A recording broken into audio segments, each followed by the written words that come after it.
अब नहीं होगी शिक्षा नगरी में आत्महत्याएं। नमस्कार, आप देख रहे हैं द खटक और मैं बसंती परमार।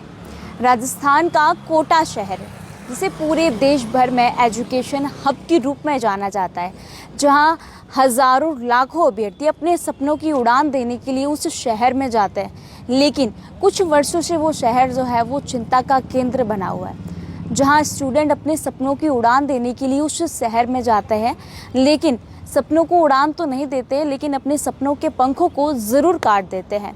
जहां आए दिन ऐसी सूचनाएं मिलती हैं, आए दिन ऐसी घटनाएं सुनने को और देखने को मिलती हैं कि स्टूडेंट ने पढ़ाई के दबाव में और मानसिक दबाव के चलते आत्महत्या का रास्ता अपना लिया। और इसी आत्महत्या के रास्ते नगरी कोटा, जिसे अब एजुकेशन हब के नाम से नहीं बल्कि सुसाइड हब के नाम से जाना जाता है, क्योंकि आए दिन स्टूडेंट्स जो है वो आत्महत्या का रास्ता अपनाते हैं और आए दिन हमें ऐसी सूचनाएं जो है वो सुनने को मिलती है।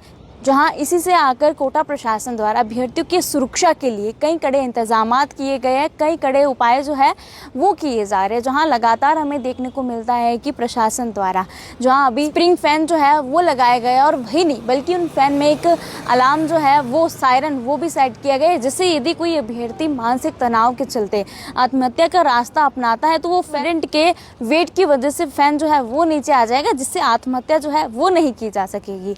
और वही नहीं बल्कि हॉस्टल, पीजी, कॉलेज में तमाम जितने भी बालकनियां हैं वहां पर नेट की जालियां हैं वो लगाई गई है। और वही नहीं बल्कि रूफटॉप पर भी जालियां लगाई गई है, जिससे यदि अभ्यर्थी फैन को ना चुनकर बल्कि यदि आत्महत्या छत से कूदने की कोशिश करे या हॉस्टल से कूदने की कोशिश करे तो वो भी उनकी ये कोशिश जो है वो नाकामयाब रहेगी यदि। और उसी के चलते कोटा प्रशासन द्वारा एक नया उपाय जो है वो किया गया। और वीडियो में आप साफ तौर पर देख रहे होंगे कि शिक्षा नगरी कोटा शहर में तमाम जितने भी हॉस्टल्स, कॉलेज, पीजी और यदि कोई स्टूडेंट्स किसी अपने घर में भी रह रहा है तो तमाम जितने भी पंखे उसके चारों तरफ लोहे की जालियां जो है वो लगाई गई है।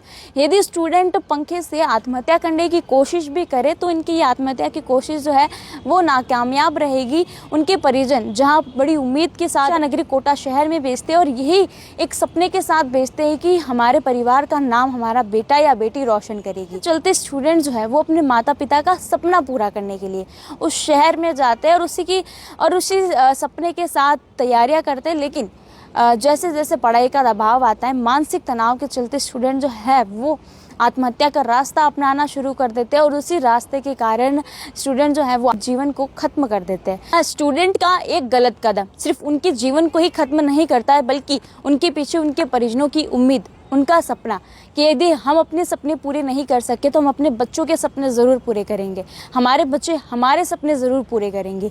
लेकिन शिक्षा नगरी कोटा शहर में सपने पूरे तो नहीं होते बल्कि सपने खत्म जो है वो ज़रूर हो जाते हैं। उसी को लेकर प्रशासन द्वारा लगातार उपाय भी किए जा रहे हैं। वही नहीं बल्कि सुरक्षा इंतजामात के साथ साथ उन्हें काउंसलिंग भी की जा रही है, जिससे यदि कोई स्टूडेंट मानसिक तनाव से जूझ रहा हो तो उसे काउंसलिंग के द्वारा उस स्टूडेंट की समस्या सुनी जा सकती है।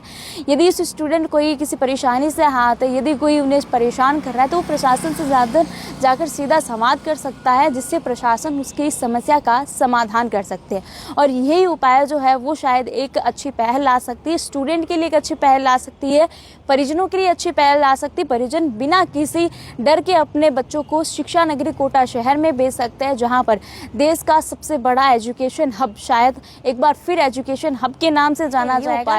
ये पहल जो है वो नेक पहल के रूप में कामयाब होगी। बच्चे जो है वो आत्महत्या के रास्ते पर नहीं जाएंगे, अपने परिजनों के सपने जो है वो ज़रूर पूरे करेंगे और इस पहल के साथ बच्चे एक बार फिर अपने सपनों को उड़ान दे सकते हैं। तो चलिए, इसको लेकर अब आप क्या कहना चाहेंगे मैं कमेंट करके ज़रूर बताइएगा, और ऐसे तमाम प्रकार के अपडेट्स के लिए द खटक के साथ जुड़े रहिए।